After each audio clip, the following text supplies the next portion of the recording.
Hello students, welcome to our channel chemistry A to Z. So इस video के अंदर हम डिस्कस करेंगे अपने चंडीगढ़ टीजीटी का जो प्रीवियस ईयर का पेपर है। ठीक है, इसमें हम Chandigarh TGT previous year paper है ये हमारे पास, और इसके अंदर हम जो हमारा केमिस्ट्री वाला पोर्शन है स्पेसिफिकली उसको क्या करेंगे, डिस्कस करेंगे। आई थिंक ये 2022 वाला पेपर है, तो इसका हम क्या करेंगे, कंप्लीट डिटेल्ड वीडियो सोल्यूशन देखेंगे कि किस टाइप के क्वेश्चन यहाँ पे एग्जाम में पूछे जाते हैं और हमें किस अकॉर्डिंग अपनी प्रेपरेशन को करना चाहिए। सारे क्वेश्चन हम वन बाय वन डिस्कस करेंगे, तो आप डिफ़िकल्टी लेवल चेक कर सकते हो और एक्चुअल में आपका क्या लेवल है वो भी आप इस टेस्ट के थ्रू जज कर सकते हो। चलिए, पहला क्वेश्चन ये है हमारे पास।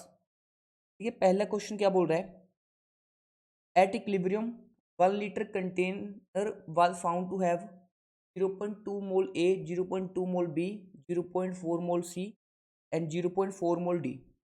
If 0.10 moles of A and 0.10 moles of B are added to this system, what will be the value of new equilibrium concentration of A? तो इस क्वेश्चन में कुछ मिसिंग है। मिसिंग क्या है, उन्होंने बैलेंस रिएक्शन नहीं दी। अब नहीं रिएक्शन दी तो चलो हम अज्यूम करके चलते हैं कि उन्होंने A plus b giving c plus d ही रिएक्शन को माना होगा। A plus b giving c plus d. अब उन्होंने बोला है इक्विलिब्रियम पे हमारे पास ए के कितने मोल्स हैं, 0.2 मोल्स हैं, बी के कितने मोल्स हैं, 0.2 हैं, और सी एंड डी के हमारे पास 0.4 मोल्स हैं और 0.4 मोल्स हैं। अब देखो हमारे पास अगर इक्विलिब्रियम पे हमारे पास ए बी सी डी का कंसंट्रेशन दिया है, तो क्या यहाँ पे हम इक्विलिब्रियम कांस्टेंट के सी की वैल्यू निकाल सकते हैं। वो किसके इक्वल होता है, प्रोडक्ट्स की कंसंट्रेशन ओवर रिएक्टेंट्स की concentration.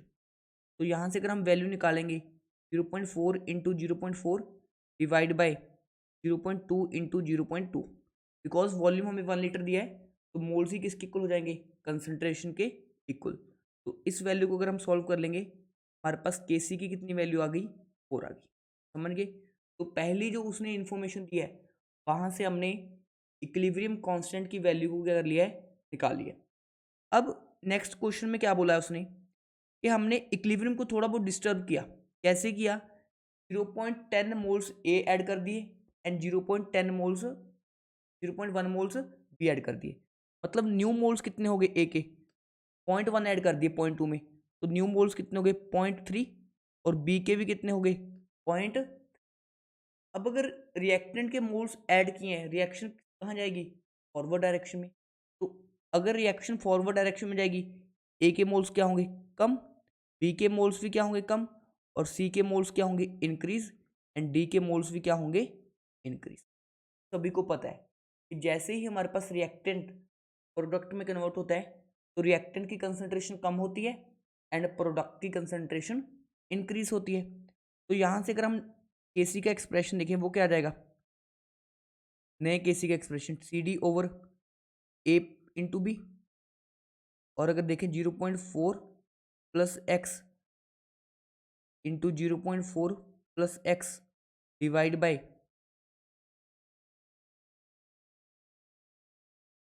0.3 minus x into 0.3 minus x. Clear है। अब केसी का वैल्यू तो किसी रिएक्शन के लिए कांस्टेंट होता है, मतलब ये वैल्यू किसकी इक्वल आ जाएगी, 4 की इक्वल आ जाएगी। तो इस एक्सप्रेशन को अगर हम सॉल्व करें, 0.4 प्लस एक्स का स्क्वायर ओवर 0.3 माइनस एक्स का स्क्वायर किसके इक्वल आ गया, 4 के। तो हम यहाँ से लिख सकते हैं, दोनों तरफ मैंने स्क्वायर रूट कर दिया, 0.4 plus x over 0.3 minus x किसके इक्वल आ गया, 2 के इक्वल आ गया। क्या मैंने स्क्वायर रूट कर लिया है।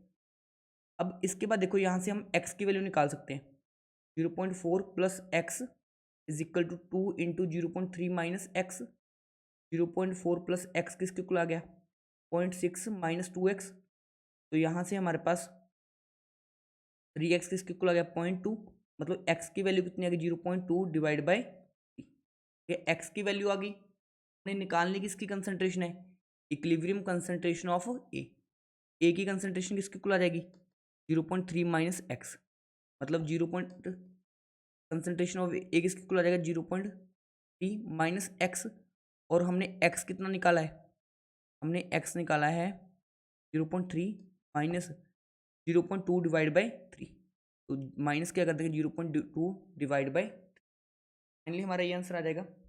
अगर इसको सॉल्व करें कितना आएगा 0.9 माइनस 0.2 डिवाइड बाई 3, अगर इसको हम सॉल्व करें 0.7 डिवाइड बाई 3, ठीक है 23 मतलब 0.23 के समथिंग नियर अबाउट ये आंसर आ जाएगा, ठीक है 0.2 थोड़ा सा बड़ा होगा वैल्यू, मतलब इसके नियर अबाउट आ जाएगा, बिकॉज 23 इंटू 3 कितना होता है 69, तो 0.23 इंटू 3 कितना हो जाएगा 0.69 समथिंग, 0.3 के आसपास क्या आ जाएगा हमारा फाइनल आंसर आ जाएगा, जो हमें कौन सी ऑप्शन में दिया है ऑप्शन नंबर डी के अंदर। तो ये अच्छा क्वेश्चन था, है ना, इक्विलिब्रियम अच्छे से पढ़ा है वही स्टूडेंट इस क्वेश्चन को कर पाते, ऑल्दो इतना भी डिफिकल्ट नहीं है, इजी क्वेश्चन है, मैंने तो आपको सारे स्टेप्स करके दिखाए इसलिए इस क्वेश्चन में इतना टाइम लगा। क्लियर है, नेक्स्ट क्वेश्चन डिस्कस करते हैं।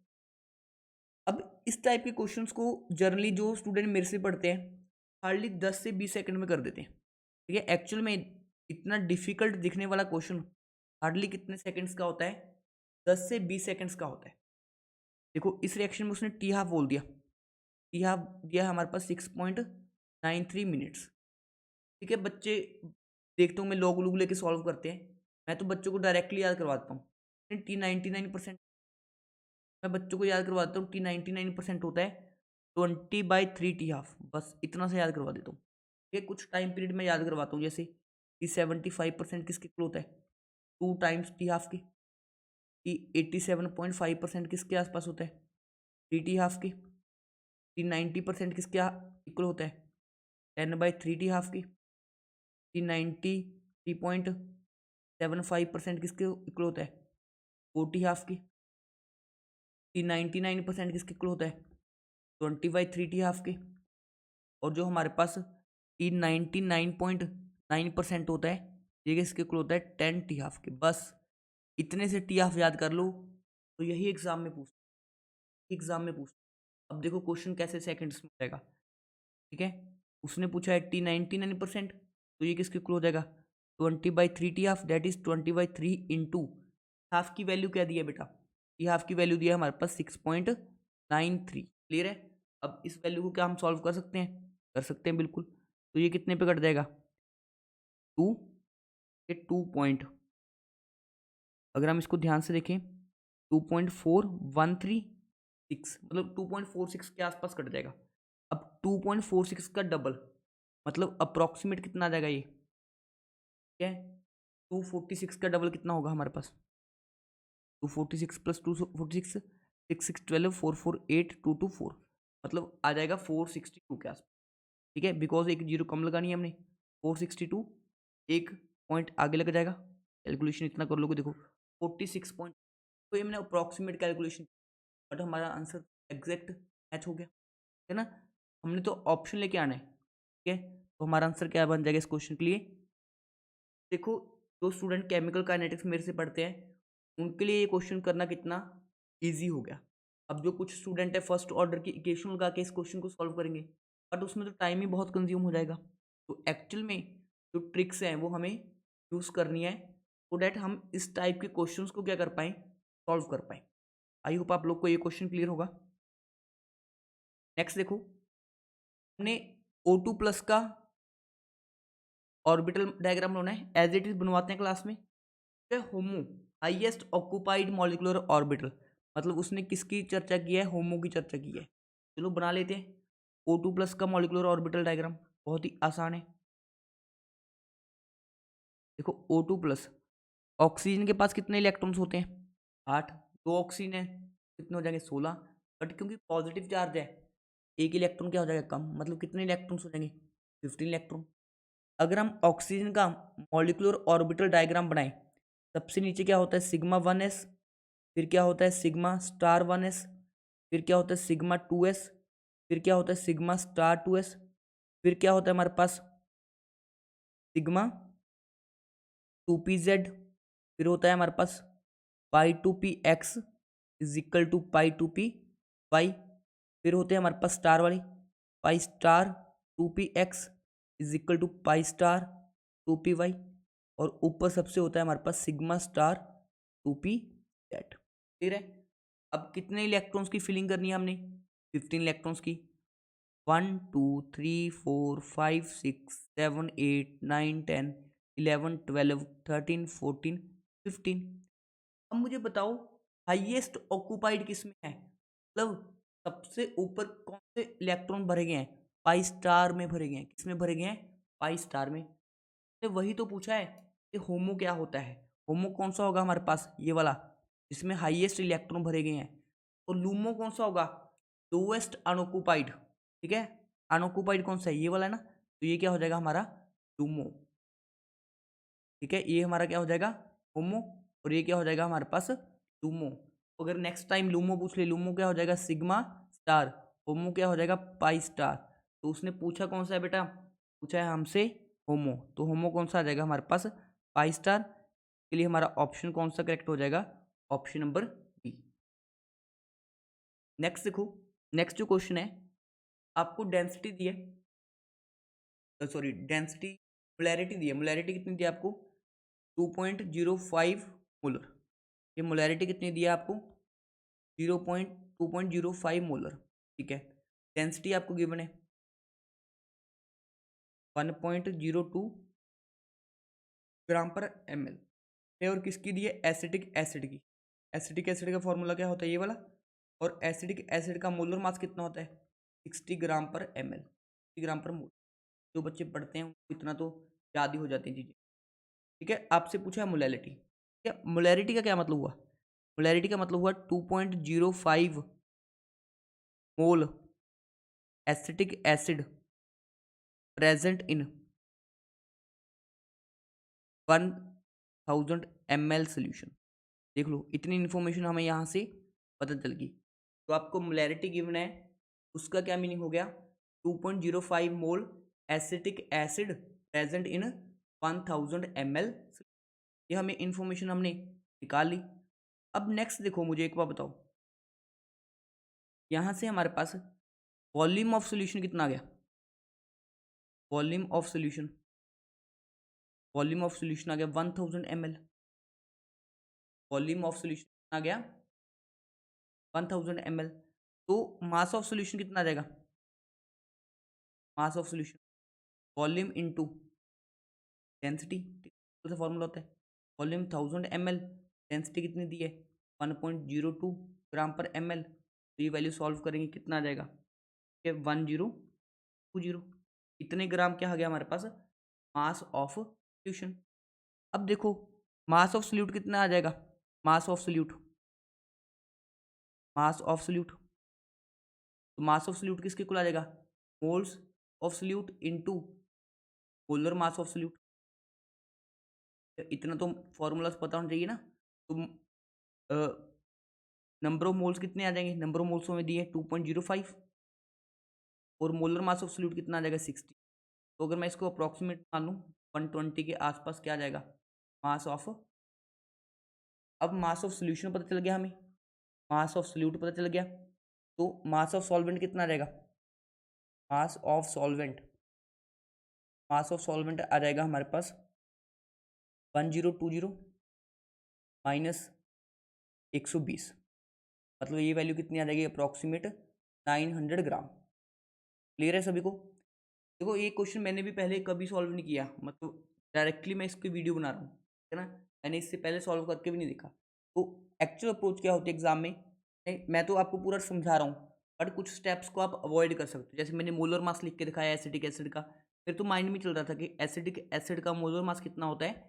50 ग्राम होता है। तो ये चीज़ें लिख रहा हूँ आपके लिए, बट आप लोग को डायरेक्टली ये चीज़ों का आइडिया होना चाहिए। अब देखो, मास ऑफ सॉल्वेंट आ गया, तो मोलैरिटी का, सॉरी मोलैलिटी का फॉर्मूला क्या होता है? मोलैलिटी का फॉर्मूला होता है number of moles of solute, number of moles of solute, और नीचे हम क्या लेते हैं? Mass of solvent in KG. अब number of moles of solute कितने थे हमारे पास? 2.05। 2.05। नीचे क्या आ जाएगा, mass of solvent in KG into क्या कर देंगे 1000, ठीक है, मतलब केजी में ग्राम को कन्वर्ट करना है, डिवाइड बाई 1000 करते वो ऊपर चला, ठीक है, 0 से 0 कट गया, तो आंसर क्या आ गया हमारे पास 20 डिवाइड बाई 9 के आसपास, ठीक है, अप्रॉक्सीमेट कैलकुलेशन कर रहा हूँ, तो 20/9 करेंगे 2 पे कट जाएगा, ठीक है, 2.22 समथिंग आ जाएगा, ठीक है, ये आंसर मतलब 2.28 है, क्योंकि अप्रॉक्सीमेट कैलकुलेशंस की है, देखो मैंने थोड़ी सी वैल्यूज अप्रॉक्सीमेट ले ली थी, मेरा 2.22 के आसपास आ रहा है, ठीक है, बट एग्जैक्ट आंसर क्या आएगा 2.28, ठीक है, जो मैंने अप्रॉक्सीमेशन किया अगर ना करते आप वो, तो आपका आंसर क्या आ जाता 2.2। क्लियर सभी को? देखो थोड़ी बहुत अप्रॉक्सीमेट हम कैलकुलेशंस को कर सकते हैं, सो डैट अपना टाइम क्या कर सकें, सेव कर सकें। नेक्स्ट देखो हमारे पास नेक्स्ट क्वेश्चन क्या है, आयनाइजेशन दिया आपको, हाइड्रोजन के लिए 13.6 electron volt, the expected value of third ionisation energy of lithium atom is, ये थर्ड आयनाइजेशन एनर्जी, ये third ionisation energy of lithium will be, देखो आयनाइजेशन एनर्जी का फॉर्मूला क्या होता है हमारे पास 13.6 into z square electron volt per atom, ठीक है, ये हमारे पास क्या होती है, इलेक्ट्रॉन वोल्ट पर एटम लिखना लिख लो, ठीक है ना, तो अब 13.6, अब लिथियम के लिए जेड की वैल्यू कितनी होती है, लिथियम होता है हाइड्रोजन हीलियम लिथियम, तो लिथियम का एटॉमिक नंबर कितना होता है 3 होता है, 13.6 इंटू 3 का square that is 13.6 into 9 electron volt per atom, कौन सी ऑप्शन दिया हमें, ऑप्शन नंबर, इस क्वेश्चन के लिए हमारा कौन सा आंसर करेक्ट हो जाएगा, ऑप्शन नंबर डी। नेक्स्ट देखो हमारे पास the correct order of decreasing electronegativity of the following atoms is, तो देखो इस टाइप के क्वेश्चन को हमने कैसे सॉल्व करना होता है, ऑल्दो इलेक्ट्रोनेगेटिविटी की वैल्यूज होती हैं, कुछ वैल्यूज मैं भी याद करवाता हूँ, बट इस टाइप के क्वेश्चन को हम कैसे कर सकते हैं, क्योंकि जनरली लेफ्ट टू राइट जाने पे इलेक्ट्रोनेगेटिविटी की वैल्यू क्या होती है, increase, and top to bottom जाने पे इलेक्ट्रोनेगेटिविटी की वैल्यू क्या होती है, डिक्रीज। अब अगर हम पीरियोडिक टेबल देखें तो यहाँ पे कुछ मैग्नीशियम होता है, बेरिलियम, मैग्नीशियम, कैल्शियम, ना सभी को आइडिया होगा।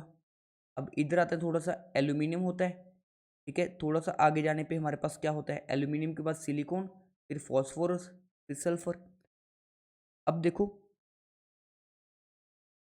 अगर हम ध्यान से देखें इसको पीरियोडिक टेबल को, एल्यूमिनियम के नीचे क्या होता है, गैलियम, इंडियम, हीलियम, सिलिकॉन के नीचे क्या होता है, जर्मेनियम, टिन, लेड, ठीक है, फॉस्फोरस के नीचे क्या होता है, आर्सेनिक, एंटीमनी, बिस्मथ, सल्फर के नीचे क्या होता है, सेलेनियम, टेलुरियम एंड पोलोनियम। इतना पॉइंट, अब मुझे बताओ लेफ्ट टू राइट में इन सब में से कौन कौन से, एक तो हमें चाहिए आर्सेनिक, एक हमें चाहिए सल्फर, एक हमें चाहिए एल्यूमिनियम, और एक हमें चाहिए एलिमेंट कैल्शियम, ठीक है, इन चार की कंपैरिजन करने से हमें क्या गया है, मुझे बताओ लेफ्ट टू राइट जाने पे क्या हो रही है, electronegativity increase, left to right में कौन है सबसे ज़्यादा, सल्फर एंड आर्सेनिक, सल्फर की क्या हो जाएगी सबसे ज़्यादा, फिर आर्सेनिक, और फिर एल्यूमिनियम, देन कैल्शियम, ठीक है, थोड़ा सा हमने पीरियोडिक टेबल बना के इस टाइप के क्वेश्चन को हम क्या कर सकते थे, सॉल्व कर सकते थे। तो कौन सा करेक्ट आंसर आ जाएगा इसके लिए, ऑप्शन नंबर बी। नेक्स्ट देखो हमारे पास which of the following will not give chloride test with AgN, बहुत ही आसान सा क्वेश्चन है, इन कॉम्प्लेक्स कंपाउंड के स्ट्रक्चर बना लो। देखो जब भी कोबाल्ट +3 में होता है उसका कोऑर्डिनेशन नंबर क्या होता है 6, और न्यूट्रल लिगेंड हमने अंदर डालने होते हैं, तो इसका स्ट्रक्चर कैसे बन जाएगा, CO NH3 5, एक अंदर Cl होगा, बाहर दो क्या आ जाएंगे Cl, तो Cl अगर बाहर है तो ये टेस्ट दे देगा। इसका स्ट्रक्चर बनाए, कोबाल्ट NH3 6, बाहर क्या रह जाएंगे 3 Cl, कैस बी वाले का, तो ये इसके बाहर Cl है तो ये भी दे देगा। थर्ड वाला देखो CO Cl3 NH3, ये स्ट्रक्चर बन सकता है क्योंकि 3 Cl है 3 अमोनिया है, तो ये टेस्ट दे पाएगा। नेक्स्ट वाले का स्ट्रक्चर देखो CO 4 अमोनिया अंदर रहेंगे, 2 Cl बाहर रहेंगे, और एक Cl क्या रहेगा सॉरी 2 Cl अंदर 1 Cl बाहर, तो ये भी 1 Cl बाहर है, तो ये भी टेस्ट दे देगा। कौन टेस्ट नहीं दे पाएगा? वो होगा हमारा ऑप्शन नंबर सी। ठीक है, आई थिंक ये वाला पार्ट भी सभी को क्लियर हो चुका होगा। जो भी स्टूडेंट चंडीगढ़ टीजीटी के लिए प्रेपरेशन कर रहे हैं और केमिस्ट्री के लिए बेस्ट अफोर्डेबल टेस्ट सीरीज चाहते हैं, वो हमारी ऐप को डाउनलोड कर लें। हमारी ऐप का नाम है केमिस्ट्री A to Z, वो आपको प्ले स्टोर से मिल जाएगी। ठीक है, तो आप chemistry A to Z app को डाउनलोड कर लें, सो डैट आप लोग को बेस्ट टेस्ट सीरीज मिल सके और चंडीगढ़ टीजीटी एग्जामिनेशन। नेक्स्ट देखो हमारे पास the sum of coordination number and oxidation number of the following complex is. देखो इस तरह के कुछ कॉम्प्लेक्स दिए, metal En twice C2O4 Cl। तो अगर आपको पता होगा इथाइलिन डाइमीन, En क्या होता है, कुछ इस तरह का स्ट्रक्चर होता है CH2 यहाँ पे NH2।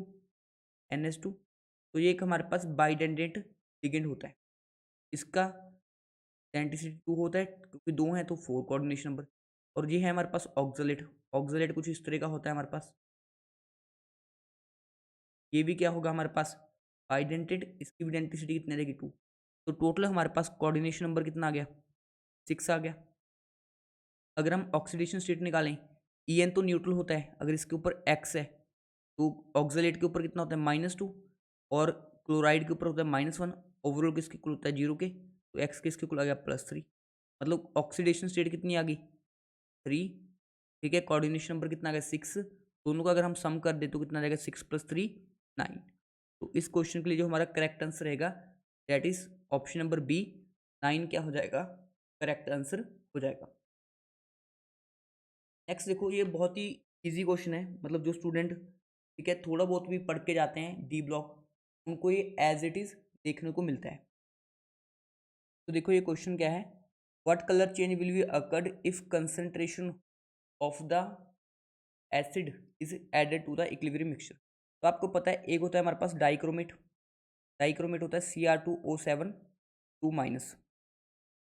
ठीक है, इसका कलर होता है हमारे पास ऑरेंज, और ये इक्विलिब्रियम में होता है किसके साथ, क्रोमेट के साथ Cr4-2। ठीक है, इसको हम बोलते हैं क्रोमेट, और इसका कलर होता है येलो। अब देखो अगर हम डाइक्रोमेट के अंदर, ये वाला डाइक्रोमेट है, इसके अंदर बेस को डाल दे OH- को, तो ये किस में कन्वर्ट हो जाता है, क्रोमेट में। डाई में क्या ऐड किया, बेस, डाइक्रोमेट में बेस ऐड किया, वो किस में कन्वर्ट हो जाएगा, क्रोमेट में। मतलब कलर चेंज क्या आएगा, ऑरेंज टू येलो। बट अगर हमने क्रोमेट में एसिड डाल दिया, अगर इधर को बेस डालते हैं तो इधर को क्या डाल देंगे, एसिड, जो क्रोमेट है वो किस में कन्वर्ट हो जाएगा, डाइक्रोमेट। मतलब कलर चेंज क्या आएगा, येलो टू ऑरेंज। मतलब अब उसने क्या ऐड किया है, सल्फ्यूरिक एसिड। सल्फ्यूरिक एसिड क्या होता है, एक एसिड, अगर एसिड डालेंगे तो कलर चेंज क्या आएगा, येलो टू ऑरेंज। तो मतलब रिएक्शन किधर आ जाएगी, बैकवर्ड इक्विलिब्रियम में आ जाएगी। और इस क्वेश्चन के लिए जो ऑप्शन होगा वो हमारा सी करेक्ट हो जाएगा। नेक्स्ट क्वेश्चन देखो, calculate the amount of work done for the conversion of 1 mole of निकल। ठीक है, कॉम्प्लेक्स दिया है, अज्यूम द आइडियल बिहेवियर,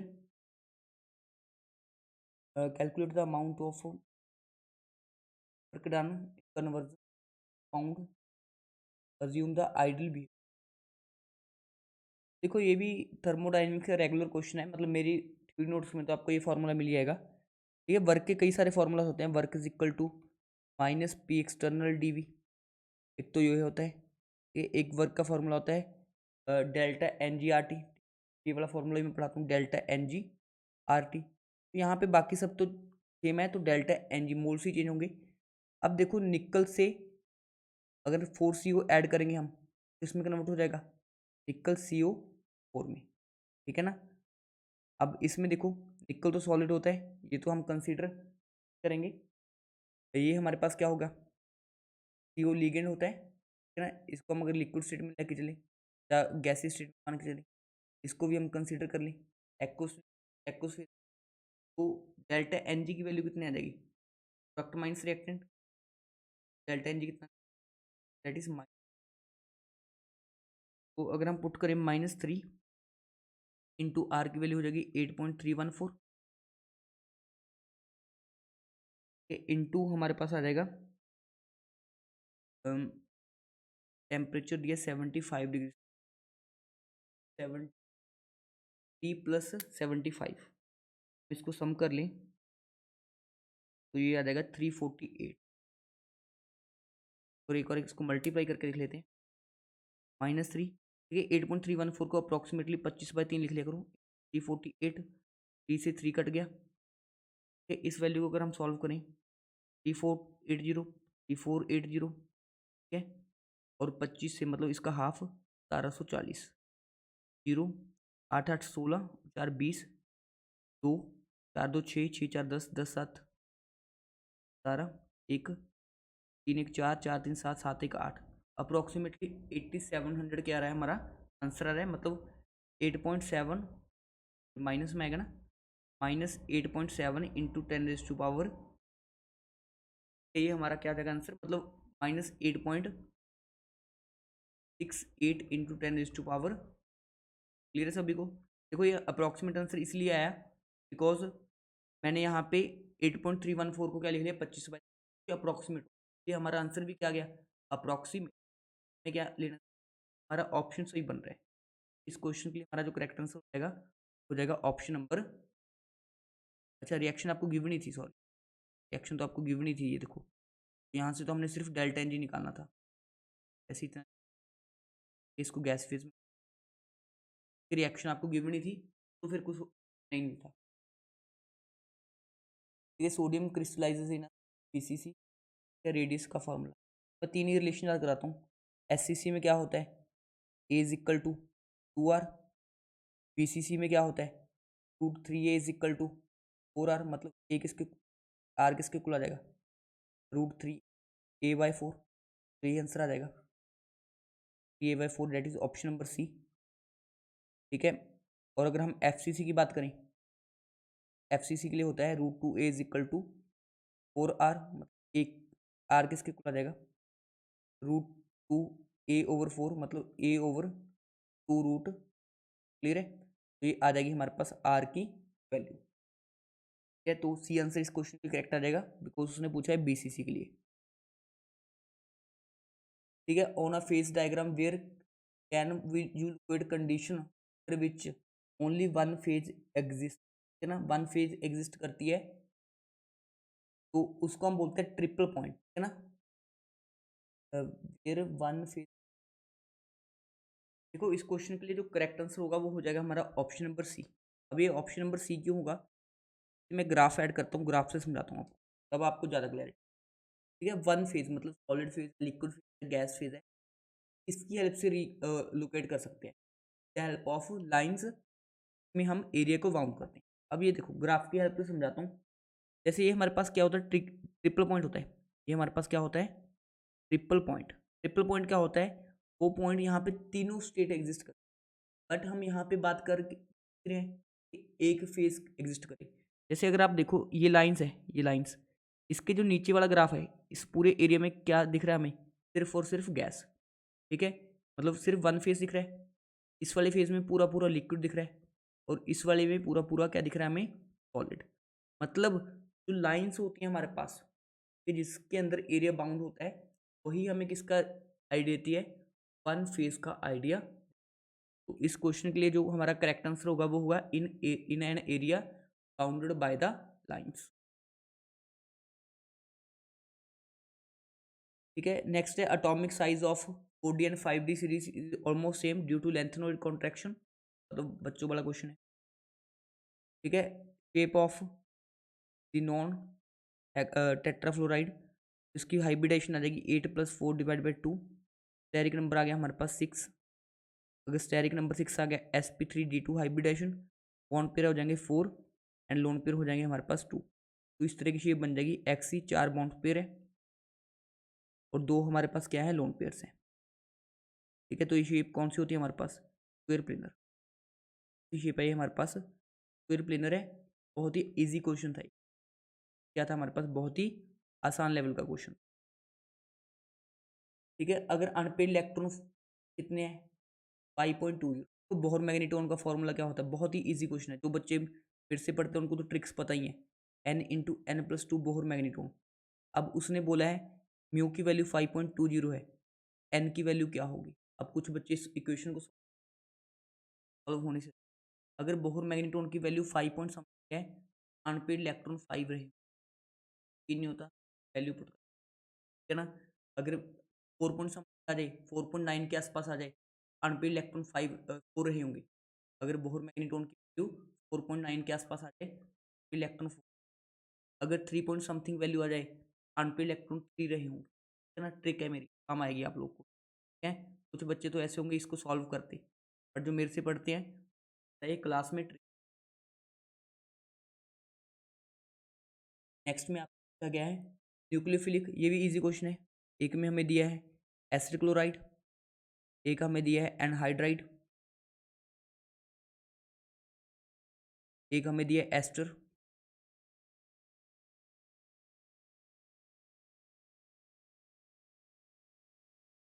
और एक हमें दिया है एसिड अमाइड। देखो बहुत ही इजी क्वेश्चन है। आपको पता है जितना इस कार्बन के ऊपर पार्शियल पॉजिटिव होगा, उतनी रिएक्शन की रेट क्या होती है, फास्ट होती है, न्यूक्लियोफिलिक सब्स्टिट्यूशन। अब Cl क्या करेगा, माइनस आई इफेक्ट लगाएगा, मतलब इलेक्ट्रॉन विड्रॉइंग, जिस कारण इस कार्बन पे क्या आ जाएगा, पार्शियल पॉजिटिव। सिमिलरली जो ये वाला कार्बन है, इसके ऊपर भी ये वाला क्या लगाएगा, OCH3, थोड़ा बहुत देखो प्लस एम लगाएगा, थोड़ा बहुत क्या लगाएगा, plus m, but plus m क्या होगा, काफ़ी वीक होगा। ये प्लस एम क्या होगा, वीक होगा, बिकॉज यहाँ पे ये किस में इन्वॉल्व हो रहा है, क्रॉस कॉन्जुगेशन में। क्लियर है। यहाँ पे देखो, यहाँ पे एक ऑक्सीजन एक्स्ट्रा शो करके, सॉरी मैं, यहाँ पे एक ऑक्सीजन हमारे पास एक्स्ट्रा आ गया। देखो यहाँ पे तो हाईली क्या कर देगा, ये सीधा ही प्लस एम शो करेगा, और यहाँ पे NH2 का प्लस एम क्या होगा, काफ़ी ज़्यादा। तो इसलिए यही हमारे पास क्या बन जाएगा, ऑर्डर। ठीक है, ये वाला क्या बन जाएगा, order as it is class में पढ़ाया जाता है। तो ऑप्शन नंबर सी क्या आ जाएगा, करेक्ट। ठीक है, मोस्ट स्टेबल कार्बोकटाइन पूछा है। देखो ये वाला कार्बोकटाइन रेजोनेंस से स्टेबलाइज्ड है, बट रेजोनेंस कौन सा हो रहा है, क्रॉस कॉन्जुगेशन, इसलिए थोड़ी सी स्टेबिलिटी क्या होगी, कम हो जाएगी, क्रॉस कॉन्जुगेशन। यहाँ पे देखो डबल बॉन्ड पे पॉजिटिव, ये तो हाईली अनस्टेबल है, क्या है हमारे पास, हाईली अनस्टेबल। अब देखो यहाँ पे एक बार तो रेजोनेंस करेगा, तो यहाँ पे पॉजिटिव आ गया, जब एक बार रेजोनेंस किया, अभी नेक्स्ट टाइम रेजोनेंस नहीं कर पा रहा, मतलब यहाँ पे सिर्फ क्या हो रहा है, सिंगल रेजोनेंस हो रहा है। लास्ट वाले में देखो, अगर ये यहाँ पे रेजोनेंस करेगा, पॉजिटिव आएगा, ये फिर से रेजोनेंस करेगा, यहाँ पे पॉजिटिव आ जाएगा, तो डबल रेजोनेंस हो रहा है, डबल रेजोनेंस।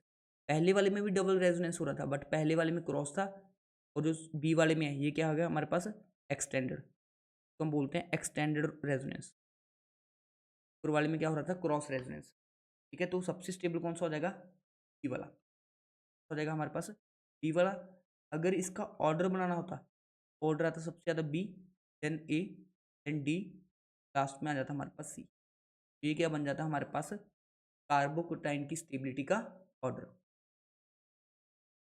नेक्स्ट क्वेश्चन देखो हमारे पास, ठीक है, SN1 के अंदर हमने क्या किया है कि आयोडाइड आयन का कंसंट्रेशन डबल किया है, तो रेट पे क्या इफेक्ट पड़ेगा। अगर आपको पता हो रेट ऑफ SN1 में, वो किसके ऊपर डिपेंड करता है, just concentration of alkyl side पे। न्यूक्लियोफाइल की कंसंट्रेशन पे क्या होता है, वो इंडिपेंडेंट, मतलब न्यूक्लियोफाइल हम कितना भी ले लें, रिएक्शन की रेट चेंज होने वाली नहीं है। इसलिए इस क्वेश्चन का जो करेक्ट आंसर आ जाएगा हमारे पास, that is independent, because nucleophile की कंसंट्रेशन के ऊपर हमारा रेट ऑफ SN1 डिपेंड नहीं करता। नेक्स्ट देखो, पायरोल इज लेस बेसिक, बिल्कुल सही स्टेटमेंट दिया है। ये होता है हमारे पास पायरोल, ये होता है हमारे पास पायरोल, और ये लेस बेसिक होता है एज कंपेयर टू पिरिडीन। का रीज़न क्या होता है, देखो हमारे पास बेसिक स्ट्रेंथ का क्या मीनिंग होता है, जो इजिली लोन पेयर को क्या कर दे, हिट। अब पायरोल के अंदर क्या है, पायरोल के अंदर जो लोन पेयर है किसमें इन्वॉल्व है, इन्वॉल्व इन रेजोनेंस। ये वाला लोन पेयर क्या है, इन्वॉल्व इन रेजोनेंस है। बट जो हमारे पास यहाँ पे लोन पेयर है पिरिडीन का, जब भी डबल बॉन्ड के साथ लोन पेयर अटैच होता है, तो वो रेजोनेंस का पार्ट नहीं होता। जब भी lone pair resonance double bond के साथ अटैच होता है, तो रेजोनेंस का पार्ट नहीं होता। अगर रेजोनेंस का पार्ट नहीं है, तो ये बेसिक ज़्यादा होगा, मतलब ये क्या आ जाएगा हमारे पास, बेसिक स्ट्रेंथ का ऑर्डर आ जाएगा। क्लियर है सभी को। तो पायरोल लेस बेसिक क्यों है? बिकॉज पायरोल में नाइट्रोजन का लोन पेयर किस में इन्वॉल्व है? कि localisation with pi molecular orbital, मतलब पाई बॉन्ड्स के साथ क्या है, रेजोनेंस में इन्वॉल्व है। तो इस क्वेश्चन के लिए करेक्ट आंसर आ जाएगा हमारे पास ऑप्शन नंबर ए। नेक्स्ट देखो, इनमें से मिनिमम बॉन्ड लेंथ, ठीक है ना, आपको पता है साइनाइड में CH3CN होता है, CH3 ट्रिपल बॉन्ड N। अब इसमें जितने ज़्यादा बॉन्ड्स होंगे उतना एटम्स क्या आ जाएंगे, क्लोज आ जाएंगे। जितने ज़्यादा बॉन्ड्स होंगे उतने एटम्स क्लोज आ जाएंगे और उतनी बॉन्ड लेंथ क्या हो जाएगी, कम हो जाएगी। इस क्वेश्चन के लिए जो करेक्ट आंसर हो जाएगा हमारा ऑप्शन नंबर डी। नेक्स्ट देखो, हमें RS कॉन्फ़िगरेशन निकालनी है सेंटर 2 और 3 पे। बिल्कुल आसान क्वेश्चन है। देखो ये कुछ इस तरह का स्ट्रक्चर दिया है फिशर फॉर्म में, CHO HOH OHH और यहाँ पे आ जाएगा CH2OH। तो पहले हम ऊपर वाले कायरल सेंटर पे, इस वाले कायरल सेंटर पे निकाल लेते हैं, फिर हम नीचे वाले पे निकाल लेंगे, ठीक है ना। दोनों कायरल सेंटर पे हम क्या करेंगे, कॉन्फ़िगरेशन को निकाल लेंगे। तो देखो पहले अगर हम ऊपर वाले पे निकालें तो आपको पता है हाईएस्ट एटॉमिक नंबर को हम नंबर 1 देंगे। उसके बाद इस वाले कायरल सेंटर को देखो, इसको 4th प्रायोरिटी मिल जाएगी। अब एक है CHO और एक है C सेम हो गया, यहाँ पे भी कार्बन ऊपर भी कार्बन, यहाँ पे ऑक्सीजन डायरेक्टली कनेक्टेड है, यहाँ पे भी ऑक्सीजन, बट यहाँ पे 2 ऑक्सीजन कनेक्ट हैं क्योंकि डबल बॉन्ड होता है, इसलिए 2 नंबर इसको मिल जाएगा, 3 नंबर इसको। तो रोटेशन कौन सी आ गई हमारे पास, रोटेशन आ गई हमारे पास एंटी क्लॉकवाइज। रोटेशन कौन सी आ गई 1 2 3 की, एंटी क्लॉकवाइज। और 4th प्रायोरिटी कहाँ पे है, हॉरिजॉन्टल पे। तो ये कॉन्फ़िगरेशन होती है हमारे पास R कॉन्फ़िगरेशन। तो सभी को अगर हम नीचे निकालें इस वाले पे, दूसरे कायरल सेंटर पे, इसकी नंबरिंग क्या देंगे 1, इसकी नंबरिंग क्या आ जाएगी हमारे पास, ठीक है। यहाँ पे एक ऑक्सीजन अटैच है, इसको नंबर 1 दे दिया हमने। यहाँ पे कार्बन, यहाँ पे कार्बन, यहाँ पे हाइड्रोजन, यहाँ पे भी हाइड्रोजन, यहाँ पे OH, यहाँ पे भी OH, ठीक है। यहाँ पे एक हाइड्रोजन, यहाँ पे कार्बन है, 2 नंबर इसको मिल जाएगा, 3 नंबर इसको, 4th नंबर इसको। तो ये रोटेशन इस तरह की होगी हमारे पास, क्या है, क्लॉकवाइज, क्लॉकवाइज 4th हॉरिजॉन्टल पे, तो ये कॉन्फ़िगरेशन हो जाएगी ऐसा भी। ये जिन्होंने पढ़ा देखो उनको समझ आ जाएगा, जिन्होंने नहीं पढ़ा तो पहले कॉन्सेप्ट सीखने पड़ेंगे, फिर इस क्वेश्चन को का करेक्ट आंसर आ जाएगा 2R एंड 3S। ये जिनको नहीं आता वो मेरे यूट्यूब चैनल पे मैंने 2 आवर्स का एक वीडियो बनाया हुआ है स्टीरियो केमिस्ट्री पे, वो देख लेंगे तभी ये क्वेश्चन ईजिली सॉल्व हो जाएगा। नेक्स्ट देखो, क्लोरोफिल के अंदर कौन सा मेटल प्रेजेंट होता है, मैग्नीशियम। ये 3 चीज़ें याद रखें आप जो क्वेश्चन आते हैं। एक तो हीमोग्लोबिन के अंदर, हीमोग्लोबिन के अंदर कौन सा मेटल प्रेजेंट होता है, आयरन। एक है साहब आपसे पूछेगा विटामिन B12 के अंदर कौन सा प्रेजेंट होता है, तब आपका आंसर आएगा कोबाल्ट+3। अगर आपसे पूछा जाए क्लोरोफिल के अंदर, क्लोरोफिल के अंदर कौन सा प्रेजेंट होता है, तब आंसर आएगा आपका मैग्नीशियम+2 में, ठीक है ना। ये 3 इंपॉर्टेंट कंपाउंड्स या लिगेंड्स होते हैं के अंदर हमें पता होना चाहिए कौन सा मेटल प्रेजेंट है, ठीक है। इनमें से स्ट्रॉन्गेस्ट एसिड कौन सा होगा, देखो जितनी ज़्यादा ऑक्सीडेशन स्टेट होगी उतना एसिड स्ट्रॉन्ग हो जाएगा। यहाँ पे +1 में, यहाँ पे +3 ऑक्सीडेशन स्टेट, +1, और यहाँ पे +7 ऑक्सीडेशन स्टेट में। सबसे स्ट्रॉन्ग एसिड कौन सा होगा, ऑप्शन नंबर डी, ठीक है। आपको पूछा गया इक्विवेलेंट वेट, ठीक है। इक्विवेलेंट वेट का फॉर्मूला होता है सिंपल सा, मॉलिक्यूलर मास मतलब molecular weight divide by n factor. तो अब एन फैक्टर कैसे याद करते हैं बच्चे, मैं तो उनको एक ट्रिक बता देता हूँ, बैन 153, ठीक है ना। मतलब हमारे पास तो KMnO4 का एन फैक्टर होता है, बेसिक मीडियम में एन फैक्टर कितना होता है KMnO4 का, 1। एसिडिक मीडियम में कितना होता है एन फैक्टर 5, और न्यूट्रल मीडियम में KMnO4 का एन फैक्टर कितना होता है 3। अब उसने किस मीडियम पूछा है, एसिडिक मीडियम में पूछा है, एन फैक्टर कितना आ जाएगा 5, तो हमारा आंसर क्या आ जाएगा मॉलिक्यूलर वेट डिवाइड बाय 5। तो ये क्या आ जाएगा हमारे पास इक्विवेलेंट वेट, ठीक है। लास्ट में आपसे पूछा गया है क्रिस्टल फील्ड स्प्लिटिंग किस में ज़्यादा होगी, तो ऑब्वियस ही बात है आपको पता है जो हेलोजेंस होता है क्लोराइड फ्लोराइड ये वीक फील्ड लिगेंड है, ठीक है, वीक फील्ड लिगेंड है। वाटर भी क्या है हमारे पास वीक फील्ड लिगेंड है, ठीक है। बट अमोनिया क्या होता है स्ट्रॉन्ग फील्ड लिगेंड, ठीक है। अगर अमोनिया स्ट्रॉन्ग फील्ड लिगेंड है ज़्यादा स्प्लिटिंग क्रिएट करेगा, इसलिए उसकी क्रिस्टल फील्ड स्प्लिटिंग की वैल्यू क्या होगी। तो इस क्वेश्चन के लिए करेक्ट आंसर आ जाएगा ऑप्शन नंबर डी। ठीक है, नेक्स्ट आपसे पूछा गया product of reaction of aldehyde with primary amine. तो ये हमारे पास कुछ एल्डिहाइड है, जैसे बना ये मेरे पास कोई एल्डिहाइड है, इसकी रिएक्शन मैंने करवाई अमीन के साथ, प्राइमरी अमीन लिया है। तो आपको पता है रिएक्शन एसिडिक मीडियम में होती है और यहाँ से वाटर क्या हो जाता है, एलिमिनेट। तो जो प्रोडक्ट बनता है वो कुछ इस तरह का होता है, डबल बॉन्डेड NR। अब इसी को हम क्या बोलते हैं, शिफ्ट बेस बोलते हैं। ठीक है ना, तभी आपको रिएक्शन पढ़ाई थी मैंने अमीन्स में कि as it is shift base. ठीक है ना। लास्ट क्वेश्चन आप में से पूछा गया कौन सा एल्डोल कंडेंसेशन नहीं करेगा। के पास नो अल्फा हाइड्रोजन, के पास अल्फा हाइड्रोजन नहीं होगा, वो एल्डोल कंडेंसेशन शो नहीं करेगा। तो देखो सी पहले वाले में C डबल बॉन्ड OH है, फिर CH2Cl है, तो यहाँ पे अल्फा हाइड्रोजन है ना, ये वाला अल्फा हाइड्रोजन है, तो ये एल्डोल शो कर देगा। इस वाले में तो हम बोलते हैं क्लोरल, इसमें कोई अल्फा हाइड्रोजन नहीं है इस वाली पोजीशन पे, तो ये एल्डोल कंडेंसेशन शो नहीं करेगा। तो देखो जितने भी क्वेश्चन आए चंडीगढ़ TGT में, ठीक है, सारे मेरे नोट्स में से, है ना, एक भी क्वेश्चन ऐसा नहीं होगा जो मेरे नोट्स में कवर ना हो। मतलब अब मान के चलो कि 95% से ऊपर पेपर डायरेक्टली नोट से आ रहे हैं। ठीक है, और अगर आप टेस्ट सीरीज लगा लो हमारी, ठीक है, सारे क्वेश्चन ही आपके क्या बन जाएंगे, एग्जाम में बन जाएंगे।